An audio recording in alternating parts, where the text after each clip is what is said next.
Hi, my name is Jack Brewer. I'm joined today by Dr. Jensine Andresen. She earned her PhD from Harvard, her master's from Columbia, and a bachelor's from Princeton. She's an independent scholar in religious studies and cultural anthropology. She writes on the academic and social implications of extraterrestrial intelligence and other issues impacting Earth and space. Thank you for joining me today, Doctor. Thank you so much, Jack, and please just call me Jensine. I appreciate the invitation very much. Thank you, Jensine. Jensine's latest book is titled Hyperconflation, recommending a relational alternative to the data-centric approach to UAP. What is the book about, Doctor? Again, just feel free to call me Jensine. You're so polite, Jack. I appreciate that about you so much. You have no idea. Basically, the book is a book of what I call normative methodology. And while formally, in your introduction of me, you're totally correct. I was trained, my PhD is in the study of religion from Committee on the Study of Religion at Harvard, and it is a comparative theological and religious studies degree. Mostly what I've been doing since I graduated many years ago is teaching at what we call the intersection of science and religion. And so one of my early teaching assignments at BU was in an interdisciplinary doctoral program called Science, Philosophy, and Religion. And in later years, especially in the last few years, where I focus more on independent writing, I've been doing much more on the science side, and in particular, looking at David Bohm's interpretation of quantum theory. So all of that is a long-winded explanation to say, what am I, doing with this particular book? So this book is one of two in a very, very short series of two books that I call the UFO file, and I suppose I could add to them later. The second book will probably be done by the end of this month or early in September. And back to this science and religion divide. Some people understand it to be a divide. So essentially, I've always been interested in how people think and in dichotomies of thinking, like good and evil, right and wrong.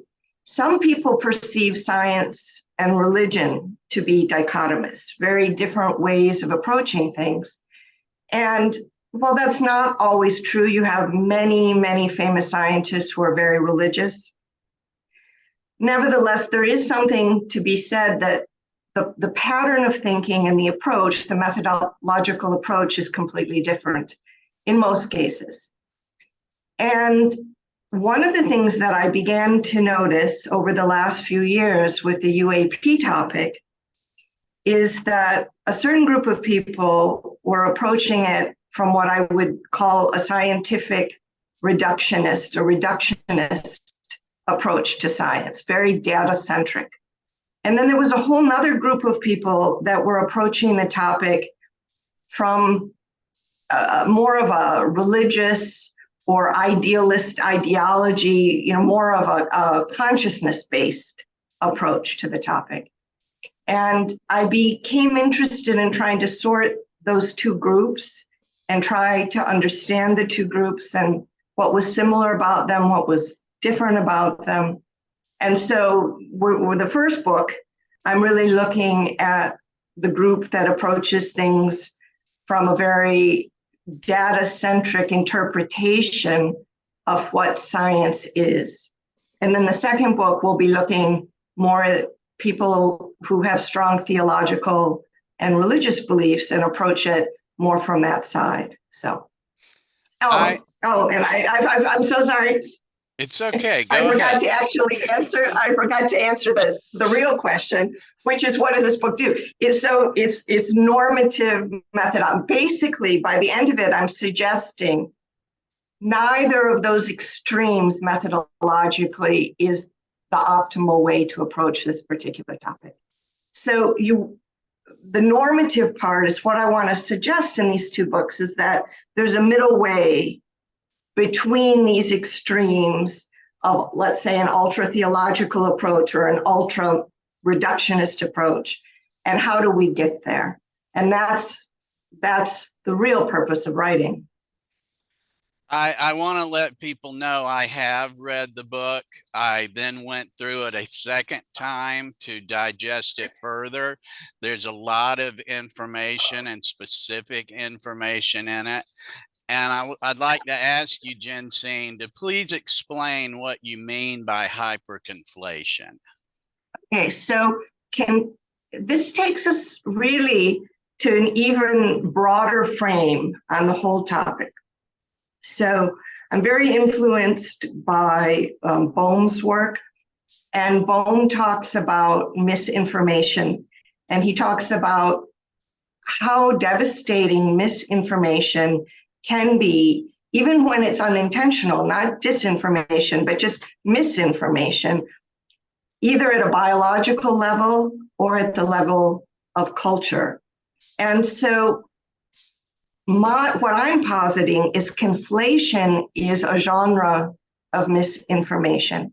And so conflation is when you collapse two things and you essentially say they are the same, even though they're quite different. So, basically what I do is I outline or I delineate like 8 types of conflation. And my argument is when you get this much conflation running around and it's all wrong, you've got a situation of hyperconflation.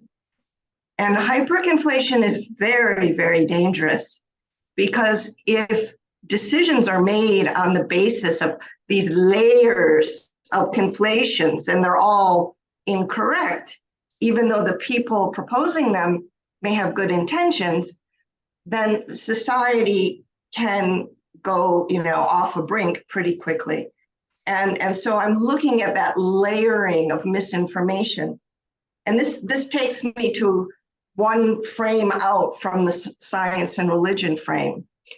And it's a piece of writing that Boehm did in 1990. He published it in 1990. I think there was actually an earlier version in more of a peripheral journal, but it's on the relationship of mind and matter. And because most people in the West, we come with, the legacy of Rene Descartes and this bifurcation of mind and matter in our philosophy. People think that mind and matter are two different substances, and Descartes propounded that view, and then it really took off. And essentially, the idea that mind and matter are separate then trickles down, you see, because if you're then on the matter side of it, it trickles down into the scientific materialist approach.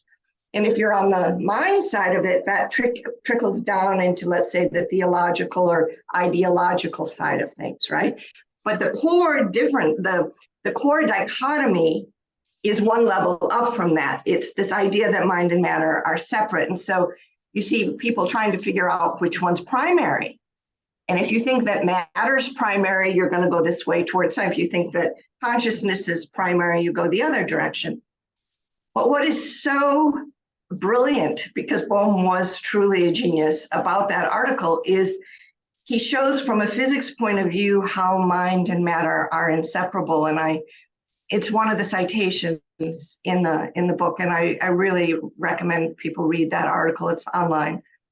So, again, sort of long-winded, and I apologize for that, but I'm trying to get back to this inseparability of mind and matter as something that can help us forge a new methodological approach to the UAP topic that isn't extremist in either direction.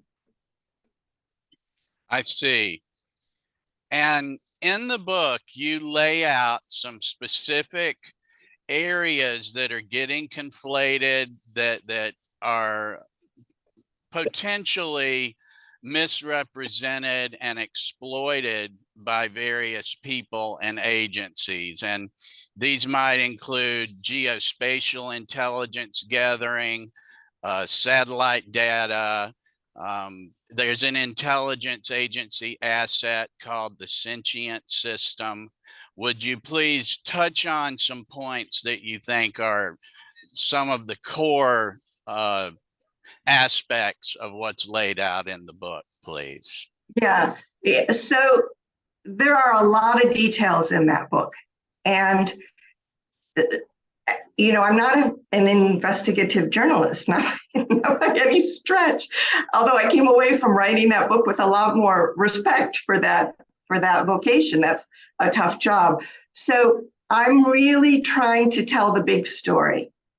And I want to say, and I do say actually in the postscript to the book, if I get any of these details wrong, my email is jensine@alumni.princeton.edu. You just send me an email and I will update that book, because it is not my intention. And in fact, it's a core reason I'm doing this is because I'm concerned by how much manipulation there is in the UAP arena right now. And I think, Jack, that's one of the places that you and I share a lot of conviction, that the manipulation of the topic is quite unfortunate.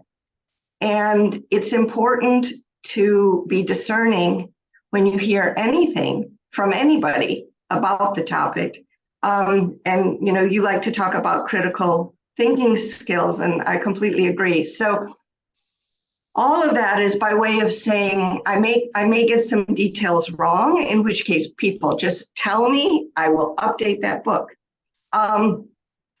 But going back to the history, and it's a long history, we have to go back at least to, one of the main conflations that I describe in this book is the conflation of the UAP topic and a counterterrorism problem.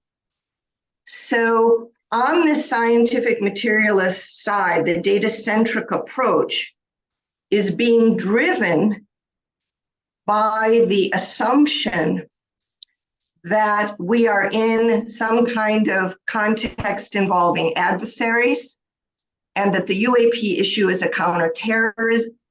It's basically framed as a counterterrorism issue for methodological purposes. And that therefore the right way to approach the topic is the same way you might collect on adversaries or terrorists, using things like the INTs, geospatial intelligence. Now we're going more to the heart of your question, and all the other types of the INTs, MASINT, SIGINT, HUMINT, all the INTs. What I'm saying is, although a person can make an argument that those have at least some potential relevance within the species in a context of adversarial relationship with other nation states, maybe you can make that argument, although I would probably want to deconstruct it, but I can understand someone making that argument. I'm saying that if we are dealing, well, I'm not even saying if, I'm saying that out of deference to you, but if there is a presence, then going about it from what is already at the outset an adversarial sort of approach is not the best way we could approach an extraterrestrial intelligence. I think relationships are good relationships. Let's put it this way. Good relationships are not data driven. They just aren't. But nevertheless, at least as far back as 2012, according to documentation, and I have a citation to this documentation from the National Reconnaissance Office, there was the development of this program called Sentient. And Sentient was, I'm not going to pretend to be an expert on it, but an AI-driven way to determine how you might tip and cue your satellites to collect on specific types of information. And you have to even take this a few steps back before that, to the formation of an entity called In-Q-Tel by the CIA. But I'll wait and see if you want to get into it was interesting because in the recent hearing or briefing, Kirkpatrick said he talked about tipping and queuing. And that's coming out of, basically which way do you point your satellite system to collect on a target that you believe to be an important target. So what I see occurring, let's say in RO, the all-domain anomaly resolution office approach, and I think also reflected in NASA's approach to this, is we need to collect data. We need to collect data. And the idea is that satellite data is one source of data. And you can then run it through AI, and then you can tip your satellites this way and see what you can collect. And it's a whole data-driven paradigm, essentially. I see. As Jensine alludes to, she has an interest in extraterrestrial intelligence and has certain ideologies around that. And I come at the topic and her book from a somewhat different perspective. And we have discussed that we do not have to be in agreement on extraterrestrials or non-human intelligences to still be able to collaborate and consider information about what people are doing in this steeplechase. And in that way, I particularly appreciate Jensine's work. For instance, some of the things you go into, Jensine, are about an industry that has emerged around the UAP topic. And it has certain people in it that are referred to as special government employees or SGEs. And these people may simultaneously work as lobbyists. They may have interests in venture capital funds. Some of these venture capitalists seem to be investing in startups, while these SGEs may even work as intelligence consultants. This seems to me that should be very relevant to people who have an interest in the objective reporting of information and events surrounding the UAP topic, as this seems to me to just be classic definitions of conflicts of interest when financial incentives are there for certain research findings, for groups to thrive with the products and services that they're creating. And you mentioned In-Q-Tel, and for those unaware, that is a CIA for-profit capital fund, and they finance and fund startups that have interests in developing technology that will be of use to the Central Intelligence Agency. And this creates funding for the groups as well as potential future profits for the CIA, which of course is in need of cash for its continuing projects. So there's a lot going on here. Conflation certainly is an apt term for it.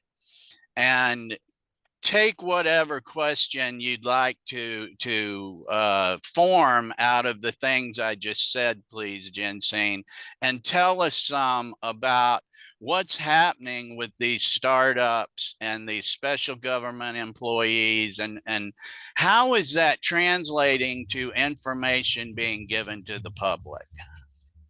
Right. Okay. So essentially, again, the UAP topic is a case study. We can think of the UAP topic as a case study in a much broader series of points that I raise in the book. And I happen to be interested in the UAP topic, so I kind of went in through that door, but then I realized that the frames were getting larger and larger and larger. And as you say, I mean, who's really missing in all of this are the extraterrestrials, as far as I'm concerned, in the sense that this is all about human beings manipulating other human beings and doing it for, as you say, profit or geopolitical advantage or whatever the motivation might be. And I think that's the element that you and I both find so offensive, is that manipulation of the public. So let's go back a little bit to the founding of In-Q-Tel. So in 1998, a man named Buzzy Krongard, I don't know if that name rings a bell to many people, but Buzzy Krongard used to head up Alex Brown. And it has been stated, again, I'm not a journalist, so I haven't run this down, but it has been stated that he was one of the people that bought 95% of the United Airlines put options on September 6, 2001. People can run that down if they feel like it. But anyway, he left Alex Brown and he took a very high position at CIA. So in 1998, Buzzy Krongard and Bill Perry, who was the 19th Secretary of Defense, and Steve Friedman, who at one point was chairman of Goldman Sachs, they came together with a man named Gilman Louis, who was more a gamer, venture capitalist type person. And at the urging of George Tenet, by 1998 had founded In-Q-Tel. And there's a great citation in the book that shows Gilman Louis at a class or some kind of seminar at Stanford University that kind of describes this period of time. And the whole idea was,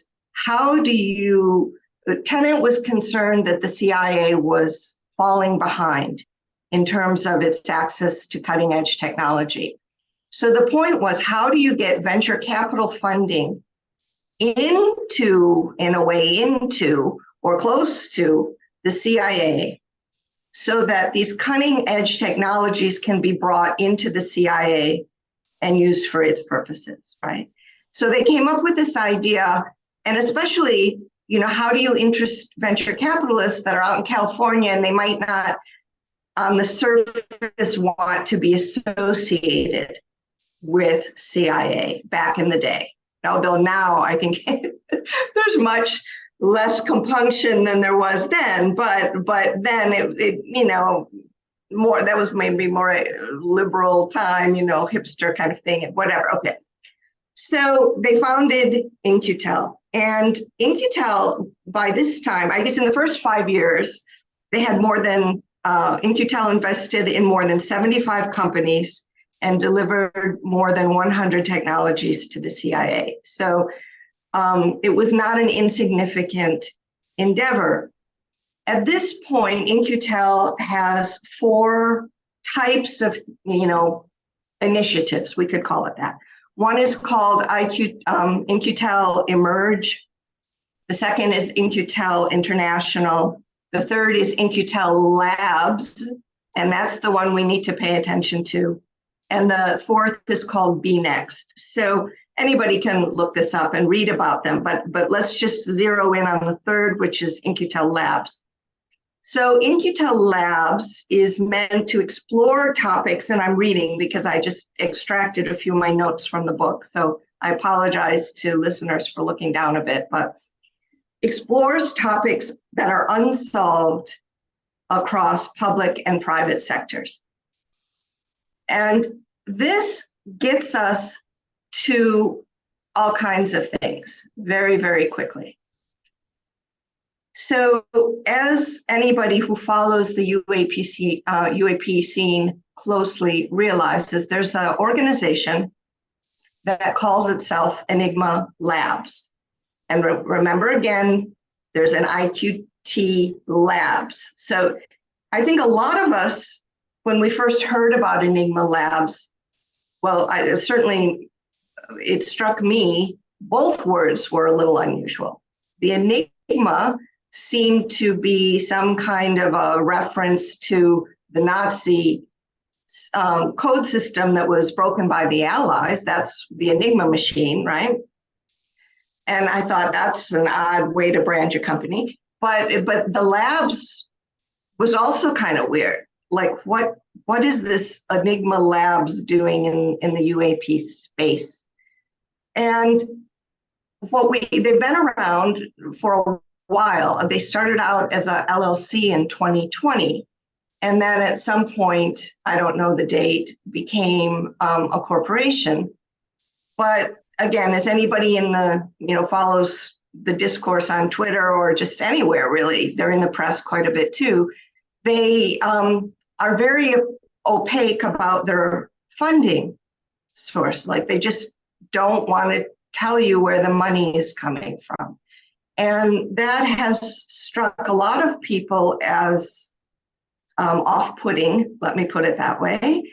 Why don't you just tell us where the money is coming from? Now, Mick West, he published a speculation back in 2022 in an article, and he speculated in that article that Peter Thiel was at least one of the sources of funding for Enigma Labs.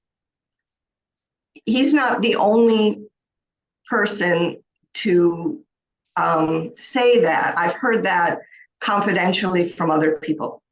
I don't know. I don't know what Peter Thiel funds or what he doesn't fund, except for what is reported on.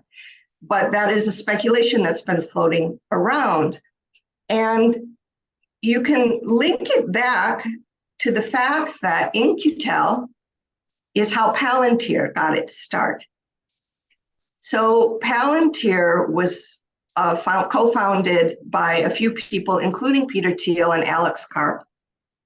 Palantir is now like a $14 billion company the last time I checked a few months ago. And it got its start, according to Gilman Louis, through working with In-Q-Tel back in the day. So these things they feel like they're starting to come together. You've got this weird word labs, you've got Thiel floating around, you've got the fact that the methodology being described, to what extent it is being described, because it's not being described in any great detail, but it is a Palantir kind of methodology. Essentially, we're going to collect data, we're going to subject it to artificial intelligence and machine learning and NLP and deep learning. And it's kind of starts to feel like what Palantir does, especially one branch of Palantir. I'm going to look at my notes again. So right now, if you go and you try to dive a little more deeply into what is Palantir doing, they have four main arenas. One is called AIP, Artificial Intelligence Platform, which, as they say, activates large language modules, LLMs, and AI on one's private network. And then they have three other areas, Foundry, Gotham, and Apollo. But now, doesn't that sound like what we were hearing Kirkpatrick talk about in the briefing not too many months ago? And we were hearing from various senators at that point about large language model. I mean, it just starts to feel like this is an application of a Palantir type process to data collected on UAP. It appears that Enigma Labs wants to collect this data and put it through a Palantir-like process, which would then make sense of Peter Thiel being perhaps one of the investors. Yes. Now, go ahead. No. So that's kind of, I'm taking anyone who happens to be listening to this people through how I got there. So I looked at this, then I looked at that, then I looked at the next thing, but I haven't discussed yet the kind of the humdinger where even I was like, oh, I probably have to publish this. And that's when we get to the OSC in the Office of Secretary of Defense. But I want to pause for a second, and in case you want to ask anything about Enigma or Palantir or any of that, In-Q-Tel. Yes, thank you. I do think this is important for people to understand the argument that I think you competently made in the book. And that is, if I'm understanding correctly, that under the guise of UAP investigation and under the guise of a UAP threat, startups like Enigma Labs and some others are, I think the term you use that I agree with even is hoovering up data. And not just reports that they are collecting, but archive collections and a number of data sources. And then it seems that they are using artificial intelligence and machine learning to compile reports and analysis on this data. Should privacy advocates be concerned about this? And if so, why? Okay, so that's yet a whole nother layer to it. So let me just try to answer that briefly, and then let's backtrack to the details of the UAP startup. So yes, I mean, let me put it this way. So Enigma has an app that you can download, I guess, for your phone. I haven't done it, but people have told me that essentially it asks for your phone number, and then it asks if it can track your location. Now, would you, why would you allow a company to track your location if you have no idea really who is funding that company and what that data is going to be used for? So I think most people, if it were anything other than UFOs, right? If it were anything other than that, they might say, what are you talking about? Can you track my location? No way, no how, right? But because it's UFOs and because the company's website is so user-friendly and so much outreach, and we get the whole transparency rhetoric, right? Which it's anything but, frankly, in a lot of ways. I mean, when you don't publish a board of directors or your funders, and when your CEO uses an alias, I mean, what do you mean transparency? It's like transparency goes one way, right? They want to know where you are, but you don't get to know anything about them. I find that concerning. I wouldn't participate. Now, that doesn't mean I'm anti the company. I mean, I just think that if the company, it behooves them to consider whether it does not make more sense to just come out with whatever it is. Just be honest. Just tell people who's funding you, why you're doing it, whatever. And then people can make their own decisions to participate or not without being manipulated. I think, then because as I happen to think this is the possible scenario, that there's some trace back, I don't know if it's financial necessarily, but to In-Q-Tel, something tracing back. But what if I'm completely wrong? What if it's a Chinese billionaire funding Enigma Labs? Then do you really want to give the company, let's say you're an American and you care about national security, do you really want to let them track your location? Have, access to your phone number? I mean, like, do you understand? So we simply don't know. They don't tell us. And they did an AMA on Reddit not too long ago, and people asked, okay, where's your funding come? I think at least one, if not two people threw up Peter Thiel's name, and they just are those questions.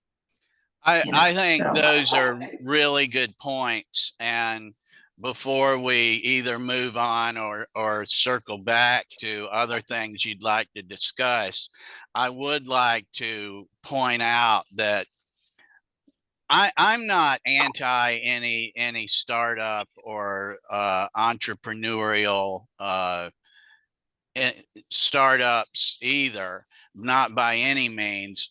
It is an objective observation, however, that these groups are using the UAP threat narrative and are obstructing funding sources and project personnel and things like that.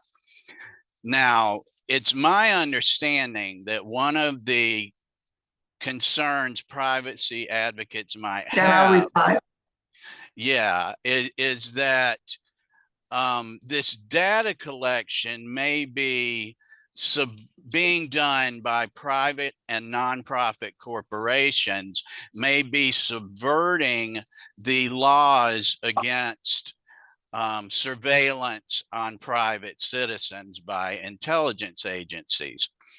Right. Then if we take that thought one step further, as you just alluded to, once it's a private corporation, there is nothing necessarily limiting the sale of this data analysis, these reports that they may create from customers other than American intelligence agencies. And this might include other private corporations or even international agencies, as you suggested. Okay, so let's look at these three ups. And actually there's one before it, which everybody knows, To the Stars. So the methodological argument for what was called the UAP data problem actually was articulated in a series of 3 interviews that are available. And Tom DeLonge conducted the interviews. It was back in the day, so much happens in this field now that it seems in history, but it was back in the day when To the Stars was developing its own app. So they had the intentionality, and I think they got to the point almost of a beta version of a data collection app called Scout. And the idea was that you could use your phone to collect data on UFO sightings. So there was the collection angle, and then they had, and the vault was where all the data would go, and an AI interrogation capability would be put over the top to sort and parse it, and et cetera, et cetera. And the idea was that once all this civilian data was collected and run through the AI, it could be packaged then.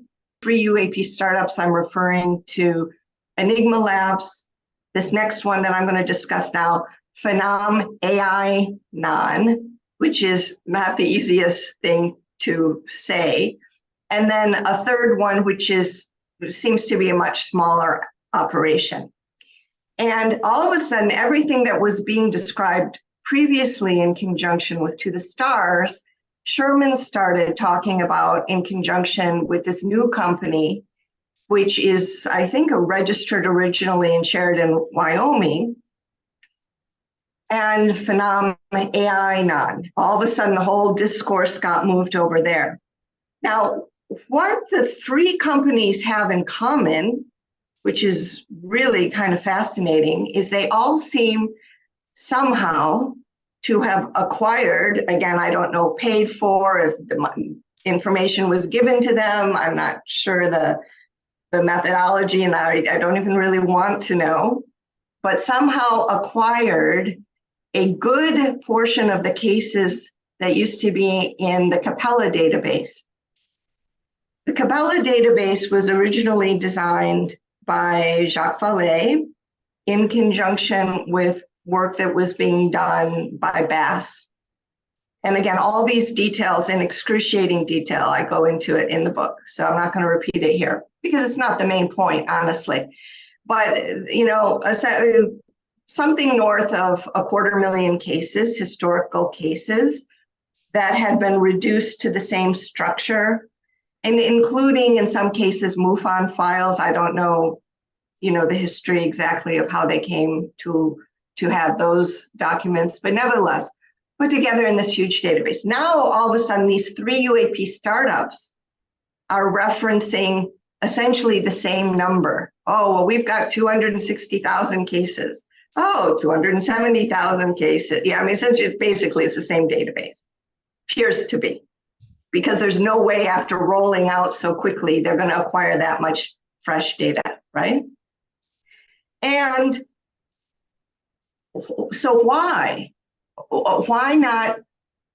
Why have a UAP startup at all? Like if you're, let's say you're the Department of Defense, or let's say you're the CIA, and you just want this information for whatever reason. Well, why don't you just get it? Because there are laws. There's an executive order. Oh, let me move that to the side. There are laws on what the Department of Defense can or cannot, and the intelligence community can or cannot collect from private US citizens. You can't just, run gathering US citizen data. And so the UAP startup is in that gray area, you see. If it's an independent company incorporated independently, and if it runs its own AI and then sells it back to the government, well, then the government hasn't done the data collection ostensibly, on the surface anyway, right? Then the whole question is, so now you have unclassified data that has been collected from civilians, and then it gets routed back, let's say, to the government at some level, and then the government might have its own classified data, and then they can sort of run their own AI algorithms, right? But this important piece that they were precluded from doing directly might be something that's handled by the AI UAP startup. Again, Yes. it just seems to me, in that case, that it behooves you, just out of some sense of genuineness, to tell people that if you're collecting UAP reports from them, that this data may go back to the government. I will say, TTS was sort of honest about that. We might be, although the long uses governments in the plural, but at least they did say that, But you certainly don't see that on Enigma's website. You don't see, oh, by the way, we might run our algorithms and then sell it back to the Department of Defense. Right. So one of the things you go into is datacentricism. Could you please explain that to us a bit and perhaps critique it a little? Like, why is it important to you? if you don't mind, there's one more sort of detail layer that I'd like to get out. Please and you ask do. if it's all right with you, Jack, because that data centrism and surveillance capitalism, as someone else has referred to it, those are really big, important points, and I'd kind of like to end on that. But there's just one other wrinkle here. How do we? It's a complicated wrinkle. But when I first started looking into Enigma, I saw on Crunchbase a description of pre-seed venture capital. And pre-seed venture capital had been raised by the company. When I first consulted that website, it stated by two sources. One was called FJ Labs. Again, you get the labs business. So this is linking us back to this use of labs as the second word in the name of an organization. So that was one source of pre-seed funding for Enigma Labs, but there was a second. It was the name of an individual whom, I don't know, it was the first time I had seen her name, Kirsten Bartok Toe or Tu, I don't even know how you pronounce her last name. We'll call her KBT. And she was the second source of pre-seed funding when I first accessed that website. Well, when I went looking for information on her, and this is really was the moment where it kind of, for me, all came together. I just went looking at just the right time, because I think it was 3 days prior, a real investigative journalist, Jonathan Guyer, Guyer, had published an article in Vox talking about this brand new Office of Strategic Capital in the Pentagon. And Office of Strategic Capital came into being not too many months ago in December of 2022. And he mentioned KBT in his article, along with one other person, as being what are called SGEs, as you referenced earlier in our conversation, special government employees within the Office of Strategic Capital.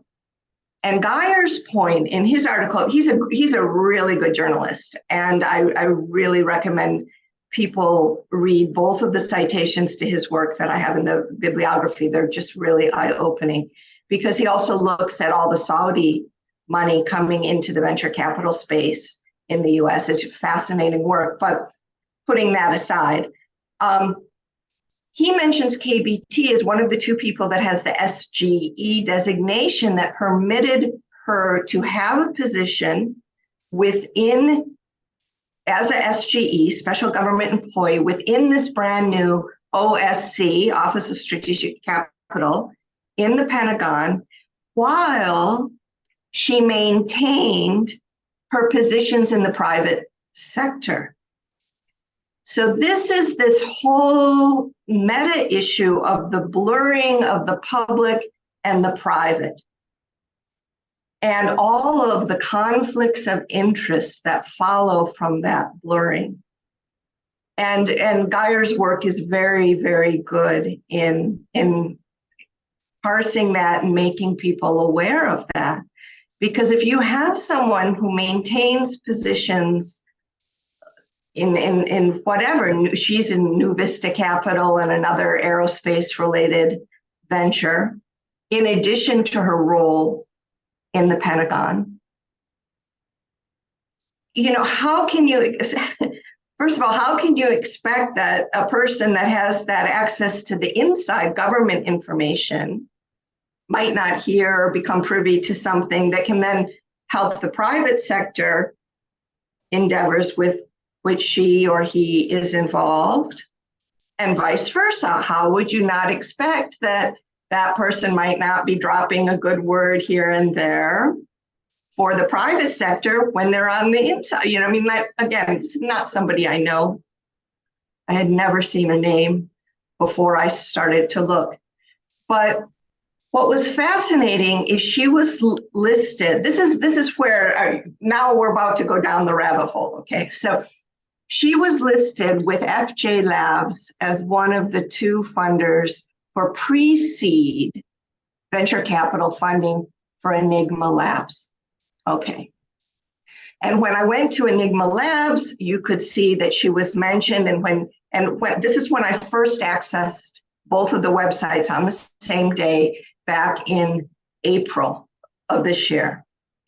Hers mentioned Enigma, and Enigma's mentioned her. So it all tied together. And then it made a little sense of why Aro might partner with Enigma, right? Otherwise, who was this Enigma, new kid on the block, and Aro's partnering with them, So according to Brian Bender's January 18, 2023 tweet, which strangely Enigma, well, now I'm too much in the details, so I'll come back to the main road.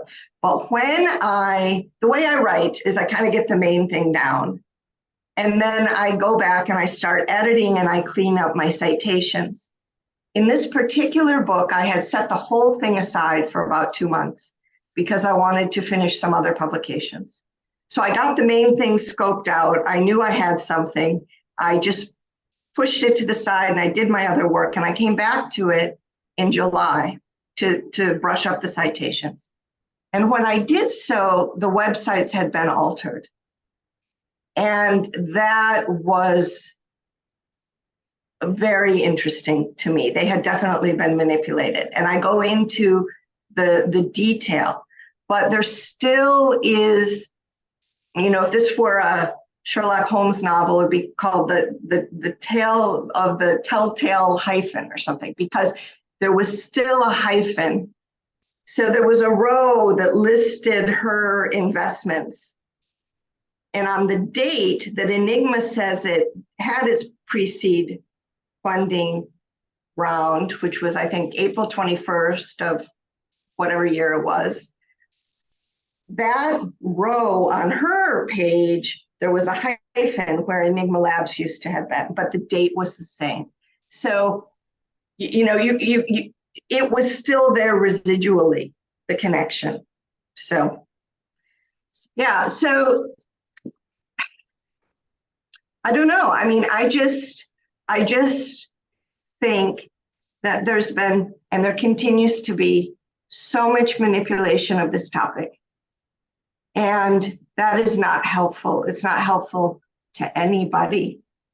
And it, I think, reinforces a sense that maybe people are not stupid. And so you see this thing happening, which I find honestly quite tragic on Twitter, where people are just vicious now with each other, just vicious, terrible.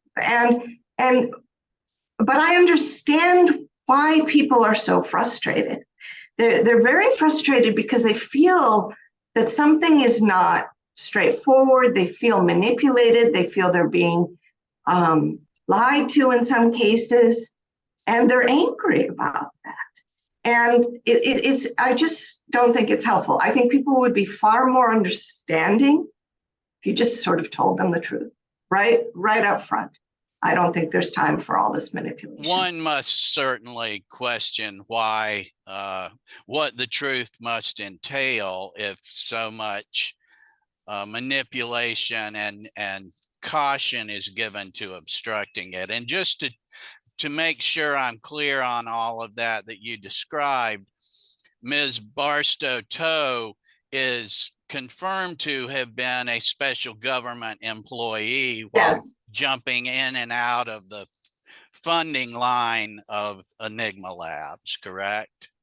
Yeah, well, she was, so I don't know enough about venture capital to know, pre-seed funding is what percentage of the main, and I don't know, did she make a couple phone calls and get $1 million for them back in the day? I don't know, or is pre-seed funding, could it have been something more substantial?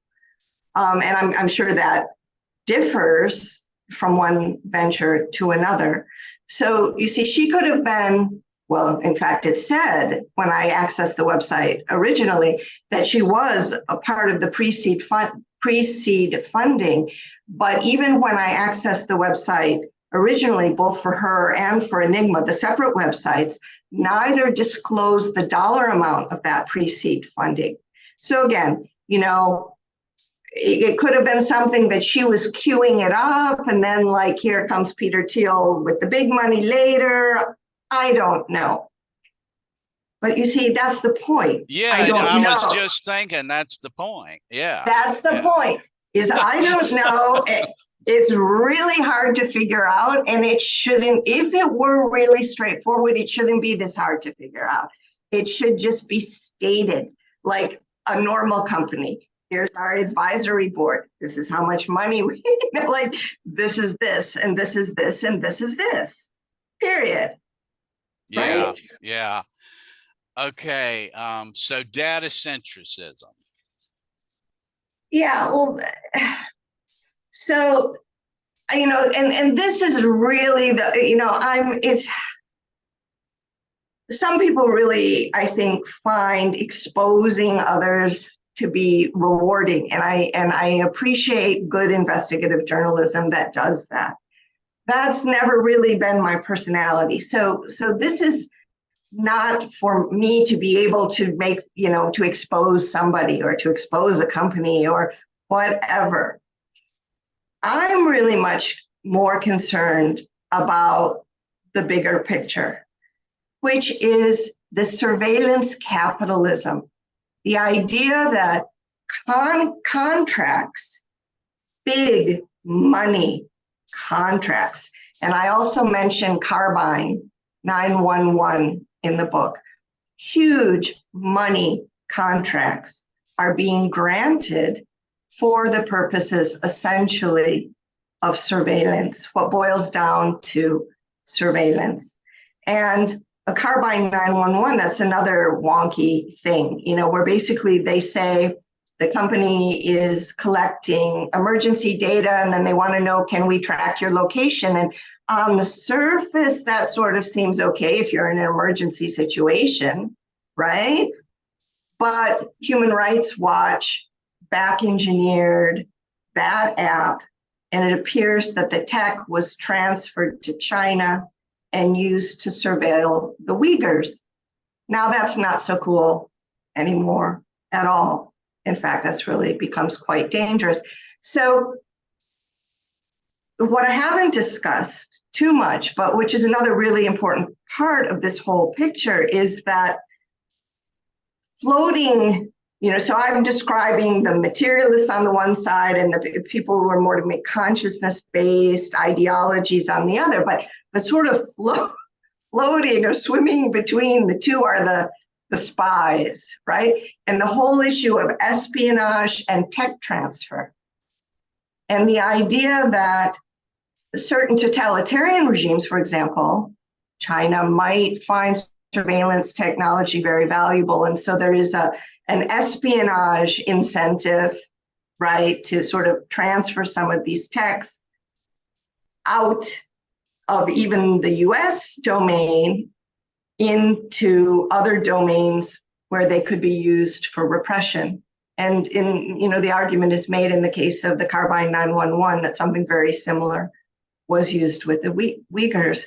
So what I'm trying to say through all of this is something really fundamental, which is we have to figure out as human beings better ways to relate to one another and better ways to participate with one another that are not driven by always seeing in the other something evil or an enemy or somebody we have to collect on.